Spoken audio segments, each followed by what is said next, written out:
Hello guys, welcome to my new channel and this is my first drama on this channel। तो drama की शुरुआत होती है एक फेस्टिवल से, जहाँ कुछ बच्चे आपस में खेल रहे होते हैं और पटाखे चला रहे होते हैं।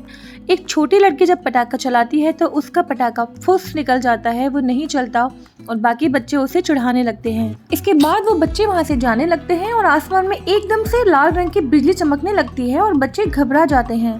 तभी बादलों के पार से एंट्री होती है हमारी हीरोइन शेन ली की। ये इमॉर्टल्स की दुनिया में एक जनरल है।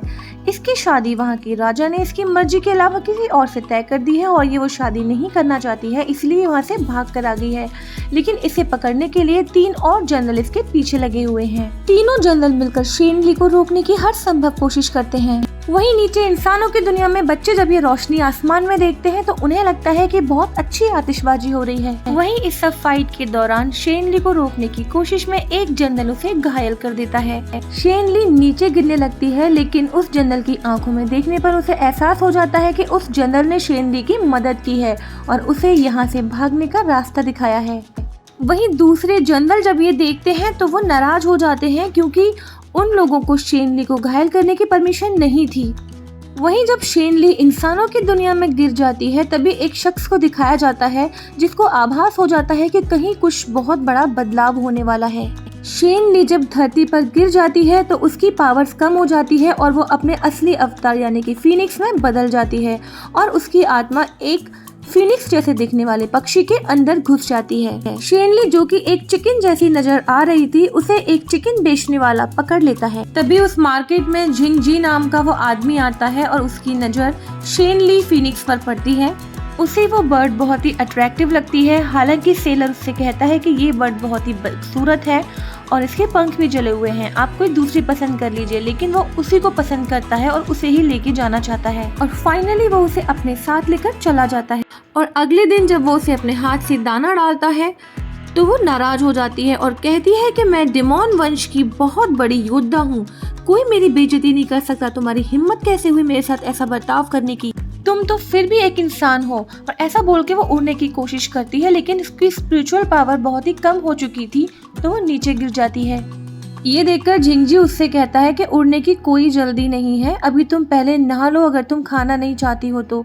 और वो उसे तालाब में गिरा देता है। तभी वो देखता है कि वो डूबने लगती है और चिल्लाने लगती है कि मैं इससे ज्यादा देर तक पानी में नहीं रह सकती। फिर वो उसे पानी से बाहर निकालता है और समझ जाता है कि इसे तैरना नहीं आता है। शेन ली जैसे ही होश में आती है वो नाराज हो जाती है और जिंग से कहती है तुम एक बास्टर्ड हो, तुम जानबूझकर मुझे परेशान कर रही हो, एक बार मुझे ठीक हो जाने दो फिर मैं तुम्हें देख लूंगी। लेकिन जिंग पर कोई असर नहीं पड़ता, वो मुस्कुराता हुआ वहाँ से चला जाता है। अगले दिन शेन ली उस पर नजर रखने लगती है। पहले तो उसे लगता है कि वो कोई मायावी आदमी है, लेकिन जब वो उसे साधारण मनुष्य की तरह खांसते हुए और बीमार देखती है तो वो समझ जाती है कि ये एक साधारण इंसान है। इसके बाद जब जिंग शेन ली को खाना खिलाने के लिए आता है तो शेन ली की नजर उसके चेहरे पर पड़ती है। उसे जिंग का चेहरा मुरझाया हुआ और होंठ सूखे लगते हैं। उसे ऐसा लगता है जैसे इसकी जिंदगी बहुत कम है। ये सोच के वो चुपचाप से खाना खाने लगती है और जब जिंग उसके पंखों पर हाथ फिराता है तो इस बार वो उसका हाथ नहीं हटाती। देखते ही देखते वो सारा खाना खा जाती है और जिंग से और मांगने लगती है। तो जिंग उससे कहता है कि आज तो मैंने इतना ही बनाया था। तो वो नाराज हो जाती है और कहती है कि मुझे अभी इसी वक्त और खाना चाहिए। तो जिंग उससे कहता है ठीक है चिकी, तुम इस जगह का ध्यान रखो जब तक मैं तुम्हारे लिए और खाने का इंतजाम करता हूँ। वो उसको प्यार से चिक्की बुलाने लगा है। वो अपनी बात कुछ इस तरह से कहता है कि शेन ली उसकी बात का गलत मतलब निकाल देती है और वो समझती है कि वो एक मेल प्रोस्टिट्यूट है और अपने आप को बेच के काम चलाता है।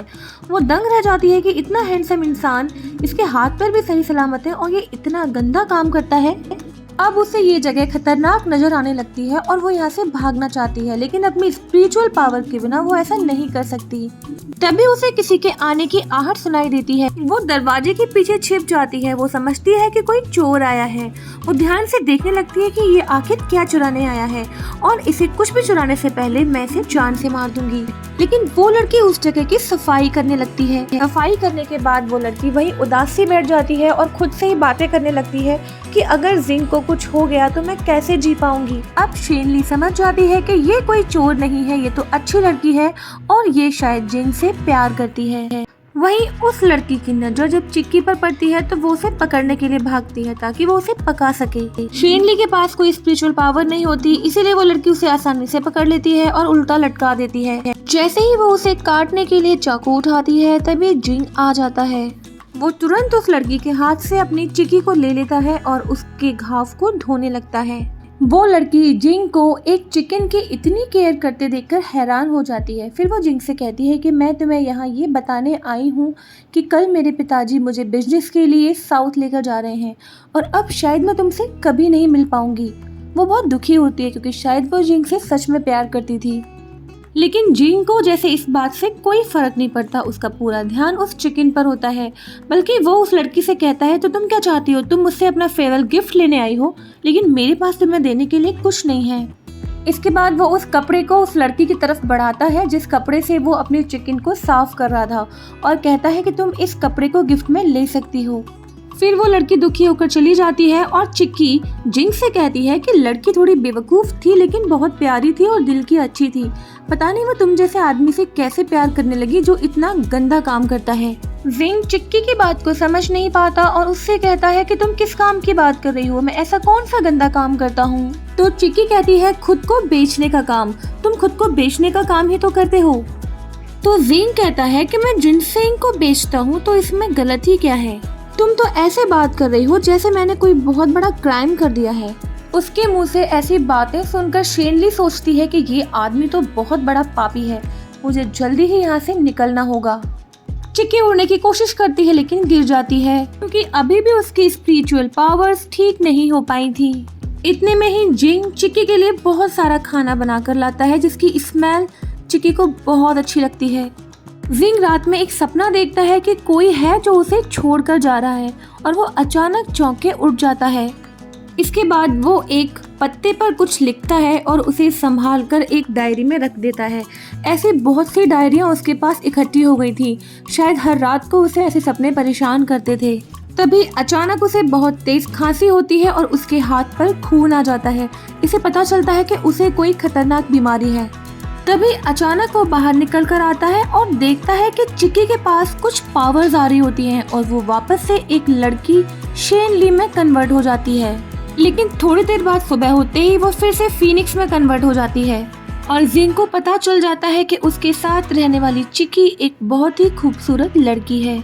अगले दिन सुबह सुबह वो लड़की जो जिंग से प्यार करती है उससे आखिरी बार विदा लेने के लिए आती है, लेकिन जिंग उससे कहता है कि मैं तुम्हारे लिए मिस्टर राइट नहीं हूँ, तुम जहाँ जा रही हो वो जगह बहुत खूबसूरत है।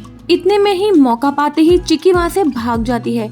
उसे लगता है कि एक ही रात में उसकी काफी स्पिरिचुअल पावर वापस आ चुकी है। कहीं ये उस खाने का कमाल तो नहीं जो जिंग उसे खिलाता है। उसे चिकन समझकर मार्केट में सब पकड़ने की कोशिश करते हैं, लेकिन वो इतनी पावरफुल हो चुकी थी कि वो पूरे मार्केट को तहस नहस कर देती है और कोई भी उसे नहीं पकड़ पाता है। चिक्की वापस जिंग के पास जाने लगती है और जिंग उसे ढूंढता हुआ रास्ते में ही आ जाता है। तभी चिक्की वापस से खूबसूरत लड़की में कन्वर्ट हो जाती है। जिंग उसके पास आता है और उससे कहता है मैंने सोचा नहीं था कि तुम घर जाने के लिए मेरा इंतजार कर रही होगी। वो जिंग को प्यार से देखने लगती है। इसके बाद वो वापस से फीनिक्स में कन्वर्ट हो जाती है और जिंग उसको अपने साथ वापस अपने घर ले जाता है। इसी के साथ फर्स्ट पार्ट खत्म हो जाता है। अगर आपको ये पार्ट अच्छा लगा हो तो please do subscribe to my channel. इसका नेक्स्ट पार्ट बहुत ही जल्दी मैं लेकर आऊँगी। Till then tata bye bye sayonara and take care.